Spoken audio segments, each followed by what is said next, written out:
kami.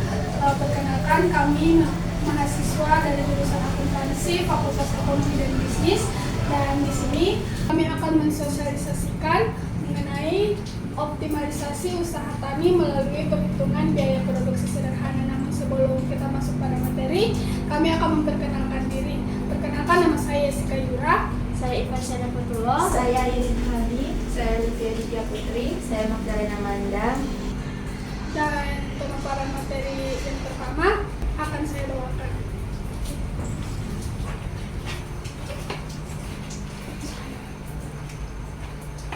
Materi yang pertama yaitu pemahaman biaya produksi.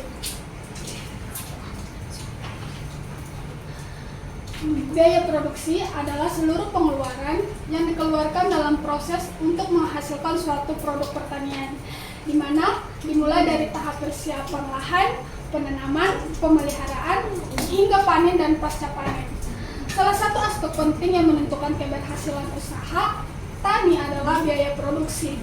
Jadi bisa dibilang biaya untuk mengetahui suatu laba penjualan, kita harus mengetahui biaya produksi ini seperti apa supaya kita bisa tahu keuntungannya berapa dan kerugiannya juga berapa.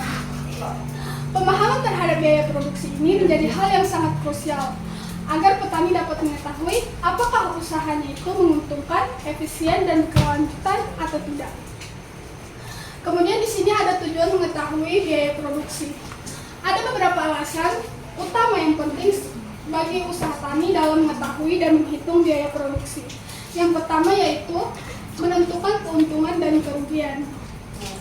Pelaku usaha tani dapat menghitung berapa besar biaya yang dikeluarkan dan membandingkannya dengan penjualan untuk mengetahui apakah kegiatan usaha tani ini bisa mendapatkan untung atau rugi. Kemudian yang kedua ada dasar pengambilan keputusan.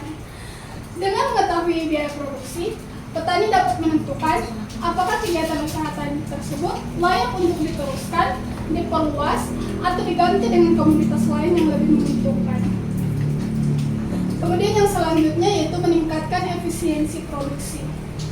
Mengetahui rincian biaya dapat memungkinkan petani untuk menghemat pengeluaran dengan mengurangi biaya yang tidak perlu dan memaksimalkan biaya yang sudah dikeluarkan. Kemudian menetapkan harga jual yang tepat, di mana biaya produksi menjadi acuan dalam menentukan harga jual agar tidak merugi dan tetap kompetitif di pasar. Kemudian hubungan biaya produksi dengan harga pokok produksi. Jadi harga pokok produksi ini atau HPP adalah hasil akumulasi biaya produksi, atau dengan kata lain sebagai harga dasar yang mencerminkan biaya total untuk menghasilkan suatu satuan produk, misalnya 1 kg beras atau 1 ton jagung dan lain-lain. Dengan mengetahui HPP atau harga pokok produksi ini, petani dapat menentukan harga jual yang baik agar tidak mengalami kerugian jika harga jual di pasar lebih tinggi dari HPP, maka petani dapat memperoleh keuntungan.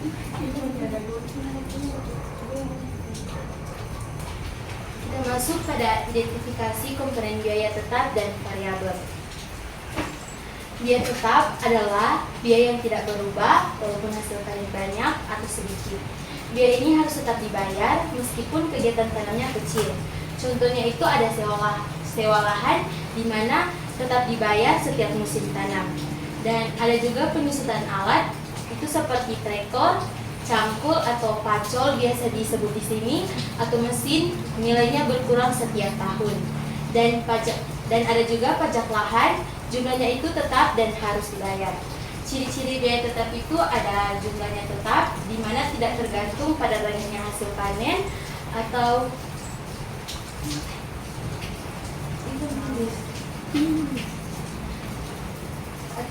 biaya variabel juga ada biaya yang berubah-ubah tergantung dari banyaknya kegiatan atau produksi.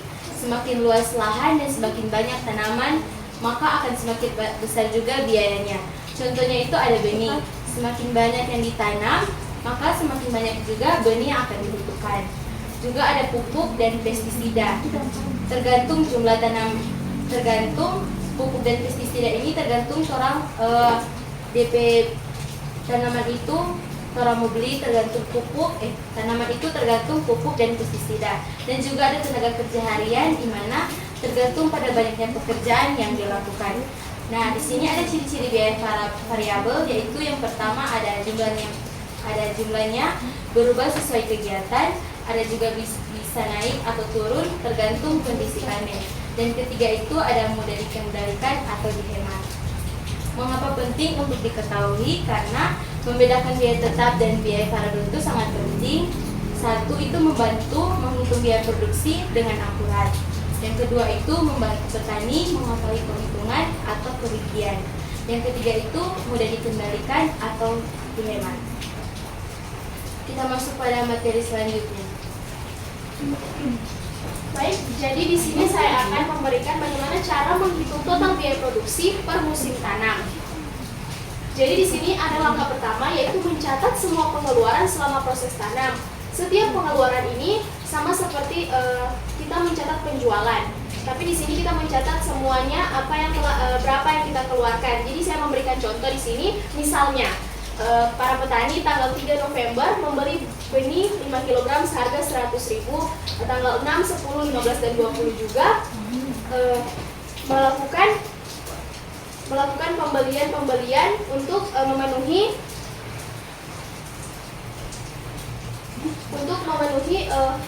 proses tanam. Jadi seluruh biaya harus dicatat secara jelas dan rinci agar tidak terjadi kesalahan saat menjumlahkan total biaya produksi selama proses tanam atau selama satu periode tanam itu. Dan selanjutnya yaitu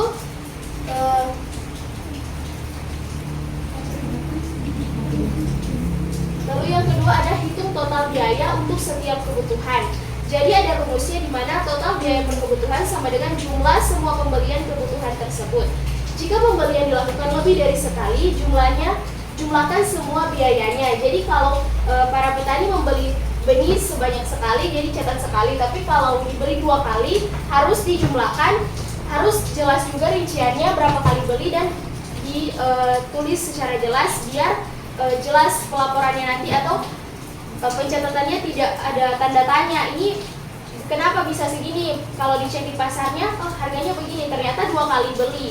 Jadi harus ditulis secara jelas agar tidak terjadi kesalahan. Dan juga termasuk di mana ada tenaga kerja yang dibayar. Jika kelompok tani menggunakan orang upahan, itu juga dimasukkan ke dalam biaya produksi. Dia termasuk di situ. Jadi dalam sehari itu berapa orang yang dibayar? Mungkin satu hari itu ada 2 orang yang 150. Jadi sehari itu ada 300.000 untuk 2 orang. Lalu mungkin kalau para petani menggunakan pestisida, itu juga harus dimasukkan. Dan ini dia ada transport. Jadi saat mungkin selesai panen untuk mengangkut dibawa ke pasar untuk dijual, tentu saja membutuhkan transport. Atau mungkin saat pembelian atau pembelanjaan pupuk atau bahan-bahan lain, tentu saja membutuhkan transportasi. Mungkin saja 50.000. Jadi semua itu harus dimasukkan ke dalam total biaya untuk setiap kebutuhan dan dijumlahkan agar bisa diketahui seluruh kebutuhan itu totalnya berapa. Lalu selanjutnya, setelah menjumlahkan seluruh biaya menjadi total biaya produksi, di mana seluruh benih, pupuk, tenaga kerja, pestisida, transport dan lain-lain yang dibutuhkan, setelah ditotalkan, itulah yang menjadi total biaya produksi.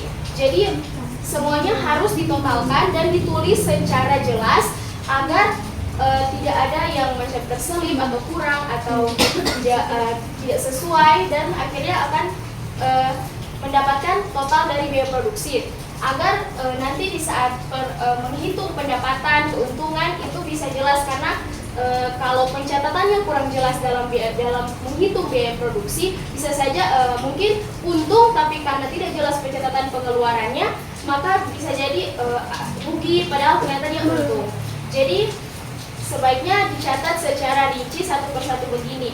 Terus kalau tidak apa-apa juga kalau dia diulangi, kalau 2 kali pembelian tidak apa-apa dia diulangi biar lebih jelas, supaya pencatatannya jelas dan tidak ada tanda tanya untuk pelaporan nantinya. Dan sekarang akan dilanjutkan oleh teman saya.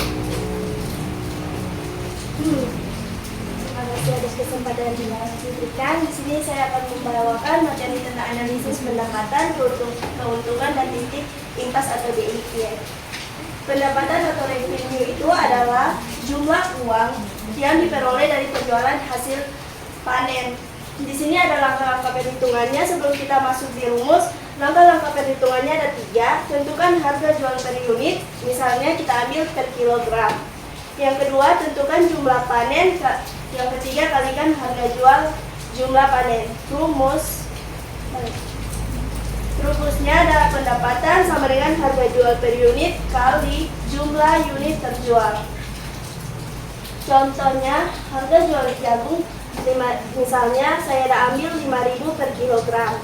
Panen jagung 1.000 kilogram, pendapatannya 5.000 dikali 1.000, hasilnya 5 juta. Kita masuk di keuntungan. Keuntungan adalah selisih antara pendapatan antar dengan target pendapatan dan biaya. Dalam materi ini kita fokus pada perbandingan dengan target pendapatan. Untuk kesederhanaan, ada langkah perhitungannya. Yang pertama, tentukan pendapatan aktual itu. Pendapatan aktual adalah pendapatan yang diterima selama satu periode. Yang kedua, tentukan target pendapatan, misalnya minimal untuk menutup kebutuhan atau target usaha. Yang ketiga, hitung selisih antara pendapatan aktual dan target pendapatan. Rumusnya, keuntungan sama dengan pendapatan dikurang target pendapatan. Contoh, target pendapatan kan 4 juta. Misalnya target bapak-bapak dan ibu-ibu itu misalnya 4 juta. Di pendapatan aktual yang kita dari yang tadi ada hitung itu dapat 5 juta. Keuntungannya di 1 juta. Menurut catatan, jika pendapatan kurang dari target itu akan rugi. Kalau lebih dari target itu akan mendapatkan keuntungan. Titik impas atau BEP atau break even point. BEP adalah jumlah minimal produk yang harus dijual agar pendapatan mencapai target, artinya petani tidak rugi. Langkah-langkah perhitungannya juga ada 3. Tentukan target pendapatan, tentukan harga per unit. Ketiga, bagi target pendapatan dan harga per unit untuk mendapatkan jumlah minimal yang harus dijual. Rumusnya BEP atau per kilo. Per kilo itu kan ada ambil tadi contohnya per kilogram. Target pendapatan dibahagi harga jual per unit. Contohnya,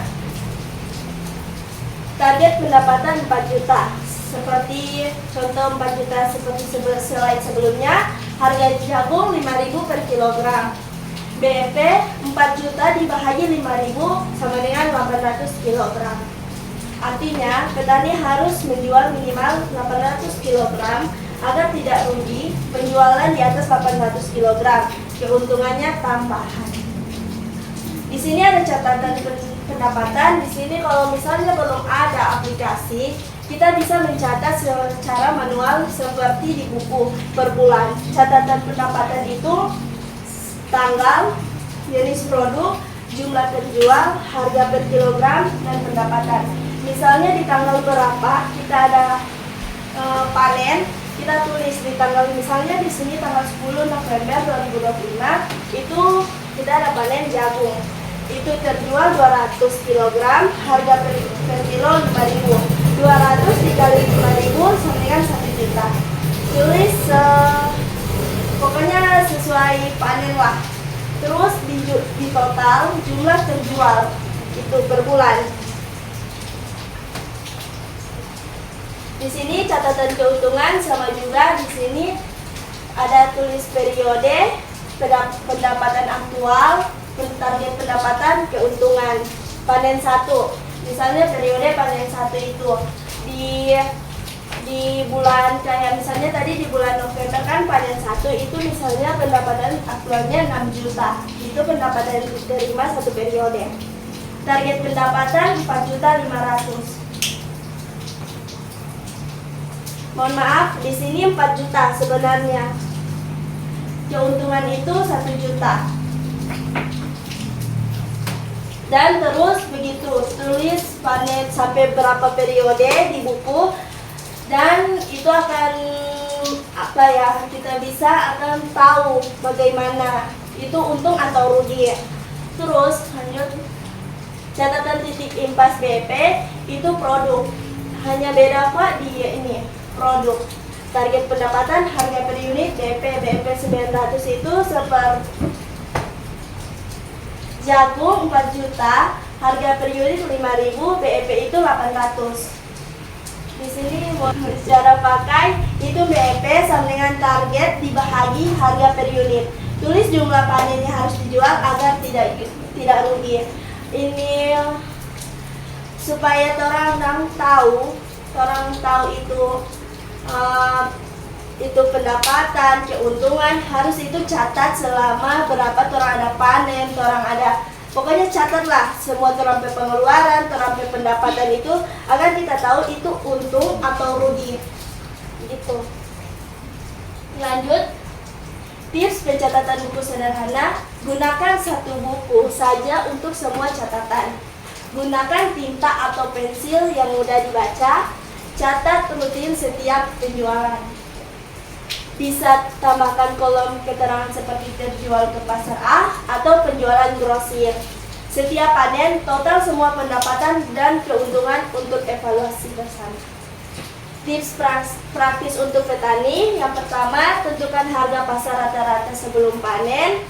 Kedua, tetapkan target pendapatan realistis. Ketiga, hitung BEP untuk mengetahui jumlah minimal yang harus dijual. Keempat, gunakan lebih dari BEP untuk merencanakan strategi penjualan agar untung maksimal. Materi yang selanjutnya yang akan dibawakan oleh teman saya. Baik, akan saya lanjutkan untuk strategi pengendalian biaya untuk meningkatkan keuntungan. Jadi yang pertama di sini yaitu meningkatkan produktivitas. Yang artinya kita hanya perlu mengoptimalkan apa yang sudah ada, misalnya ada lahan, air, dan tenaga kerja. Contohnya di sini yang pertama yaitu penggunaan bibit. Jadi bibit yang kita gunakan adalah bibit yang unggul, bibit yang tahan hama, agar kita menghasilkan hasil panen yang terbaik. Kemudian yang kedua yaitu pemupukan dan pengelolaan tanah yang tepat. Dalam artian di sini kita menggunakan pupuk sesuai dengan yang dibutuhkan. Jangan lahan butuh pupuk yang seharusnya 5 karung, orang bagi 1 karung. Sebaliknya lagi, lahan butuh pupuk 1 karung, orang bagi 5 karung. Jadi harus sesuai dengan kebutuhan di tanah. Kemudian yang ketiga yaitu pengendalian hama dan penyakit terpadu. Nah, di sini pengendalian hama yang artinya kita memanfaatkan hama untuk mengusir hama. Kan ada yang namanya ulat daun kan yang suka merusak itu tanaman-tanaman. Nah, jadi orang bisa menggunakan satu hewan yaitu belalang. Karena belalang itu pemakan ulat daun. Jadi orang memanfaatkan belalang untuk memakan ulat daun. Jadi orang memanfaatkan hama untuk mengusir hama. Kemudian yang selanjutnya yaitu manajemen irigasi dan pengairan yang efisien. Dalam artian orang mengatur agar penggunaan air itu cukup, kemudian teratur sesuai dengan yang diperlukan. Next. Kemudian yang kedua yaitu pengelolaan biaya produksi. Ini kita mengurangi biaya tanam tanpa mengorbankan kualitas panen. Yang pertama yaitu mengoptimalisasi penggunaan input. Yang artinya kita menggunakan dari pupuk yang berkualitas tinggi. Kemudian yang kedua yaitu mekanisasi pertanian. Ini dalam artian orang menggunakan alat yang canggih lah, kayak mesin, supaya proses kerja itu bisa lebih cepat. Dan yang terakhir yaitu pembuatan pupuk mandiri. Pembuatan pupuk mandiri ini orang memanfaatkan bahan organik seperti ada kotoran hewan, ada daun, dan masih banyak lagi. Jadi orang menggunakan itu sebagai pupuk. Jadi orang tidak perlu membeli pupuk lagi. Dengan demikian orang bisa lebih menghemat biaya. Oke, kemudian yang ketiga yaitu diverifikasi usaha tani. Dalam artian orang menanam lebih dari satu jenis tanaman dan mengkombinasikan antara tanaman dengan ternak. Contohnya di sini tumpang sari. Tumpang sari ini dalam artian menanam lebih dari satu jenis tanaman di dalam satu lahan. Misalnya ada jagung, apapun kan? Kalau jagung milu gitu, ada milu, ada padi, dan ada rica dan lain-lain. Kemudian yang berikut yaitu integrasi tanaman dan ternak. Dalam artian misalnya kotoran hewan orang gunakan sebagai ujung tanaman dan sisa tanaman orang gunakan sebagai pakan ternak. Strategi pemasaran dan nilai tambah. Ini orang memahami pasar dan menambahkan nilai pada produk dan meningkatkan daya saing.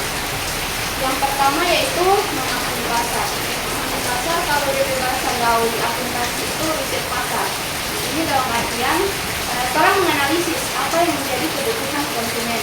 Jadi orang sebelum melakukan kayak penanaman entah apa yang orang tanam itu orang perlu menganalisis dulu apa yang menjadi kebutuhan konsumen supaya yang orang hasil tanaman itu ada banyak diminati orang. Kayak misalnya ini kan cuma dekat Desember, otomatis yang paling dibutuhkan kalau ini kan kayak kue toh. Biasanya ada selai, otomatis nanas. Terus ada kue-kue banyak yang terbuat dari kacang. Jadi kacang tanah itu lagi bisa jadi opsi. Oke, kemudian pasca panen dan pengelolaan pupuk.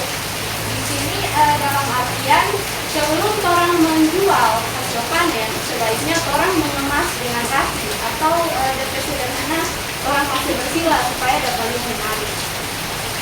Kemudian yang selanjutnya yaitu pemasaran langsung dan kemitraan. Pemasaran langsung dalam artian orang menjual langsung orang hasil panen ini kepada konsumen. Jangan lewat pindah tangan orang lain. Karena begini, pada saat orang menganalisis harga pasar, kayak misalnya milu lah. Contoh satu buah milu itu DP harga 5.000 untuk harga pasar. Tapi kalau macam contoh saya petani, saya jual ke impor dan untuk pasarannya di situ ada Jessica. Contoh misalnya saya jual ke impor, impor bisa beli tapi hanya dengan harga 3.000. Tapi untuk harga pasarnya yaitu di harga 5.000 otomatis tentunya dan untung ketika saya jual ke Jessica dibandingkan saya jual ke impor. Karena impor dia menjual kembali untuk mendapatkan laba. Jadi lebih baik orang langsung menjual kepada konsumen atau sebagai pemakai pengguna dari produk tersebut. Kemudian yang terakhir yaitu opsi teknologi dan manajemen. Yang pertama yaitu penggunaan teknologi digital. Ini dalam artian orang memanfaatkan teknologi digital. Seperti sekarang ada banyak ada TikTok, orang boleh jual lewat TikTok. Terus ada yang tergabung dengan kita, itu juga bisa jadi opsi. Dan yang terakhir yaitu pencatatan keuangan yang baik. Biar kata orang hasil panen terbaik, tapi kalau orang tidak catat ini, otomatis orang tidak akan tahu DP untung berapa. Terus apakah dari orang hasil panen itu orang mendapatkan laba atau tidak? Jadi bagaimanapun DP apa tetap akhir harus ada yang namanya ini pencatatan. Oke, sekian dari saya dikembalikan.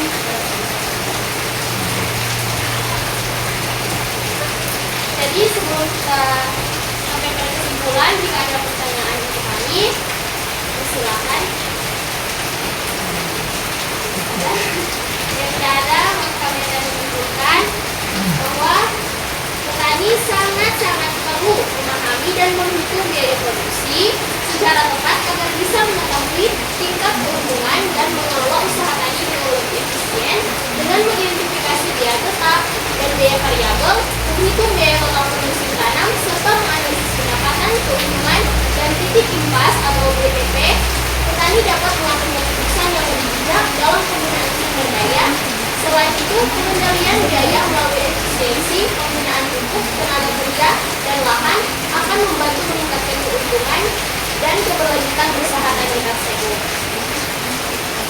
Jadi demikianlah pemaparan bagaimana mengelola atau mengoptimalisasi usaha tani melalui perhitungan biaya produksi yang sederhana dari kami, Kaja, dan mari teman-teman.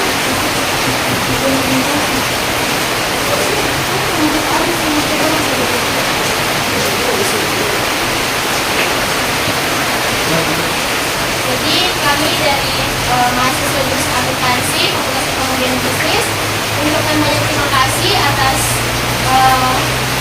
kehadiran dari Bapak Ibu yang berkenan untuk mendengarkan pemaparan dari kami. Kiranya apa yang kami paparkan boleh berguna bagi Bapak Ibu. Nanti juga kami akan share untuk PowerPoint ini supaya mungkin bisa dibaca oleh lagi oleh Bapak Ibu. Sekian dari kami, terima kasih banyak dan mungkin kita akan ambil presentasi. Terima kasih.